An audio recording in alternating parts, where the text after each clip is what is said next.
পাকিস্তানের হয়ে চরবৃত্তির অভিযোগে এবার গ্রেফতার সিআরপিএফ জওয়ান। একেবারে চাঞ্চল্যকর খবর, পাকিস্তানের হয়ে চরবৃত্তির অভিযোগে এবার গ্রেফতার সিআরপিএফ জওয়ান। ধৃতের নাম মতিরাম জাট, যিনি এএসআই পদে কর্মরত। তাকে গ্রেফতার করেছে জাতীয় তদন্ত সংস্থা এনআইএ। সূত্রে খবর, পাকিস্তানি গোয়েন্দাদের সঙ্গে দীর্ঘদিন ধরে যোগাযোগ রাখছিলেন তিনি। টাকার বিনিময়ে গুরুত্বপূর্ণ গোয়েন্দা নিরাপত্তা তথ্য পাঠাতেন পাকিস্তানের হাতে। এনআইএ জানিয়েছে 2023 সাল থেকে চরবৃত্তি চালিয়ে যাচ্ছিলেন মতিরাম। পেহেলগাম জঙ্গি হামলার পর থেকে তার গতিবিধির ওপর নজরদারি শুরু করে সিআরপিএফ। সোশ্যাল মিডিয়ায় তার কার্যকলাপ দেখে প্রথমেই সন্দেহ জাগে।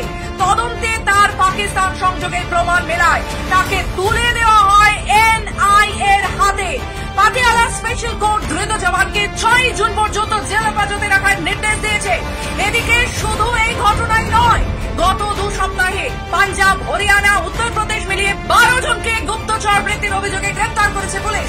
ধৃতদের মধ্যে রয়েছেন স্বাস্থ্যকর্মী, ব্যবসায়ী, এমনকি ইউটিউবারও। তবে অপারেশন চেদরের পর এই প্রথম কোন সিআরপিএফ জওয়ান পাক চরবৃত্তির অভিযোগে ধরা পড়ল, যা আরো গভীর ষড়যন্ত্রে ইঙ্গিত দিচ্ছে। প্রাথমিকভাবে মনে করা হচ্ছে গোটা উত্তর ভারত জুড়ে পাকিস্তানের একটি সুসংগঠিত গুপ্তচর নেটওয়ার্ক সক্রিয় রয়েছে।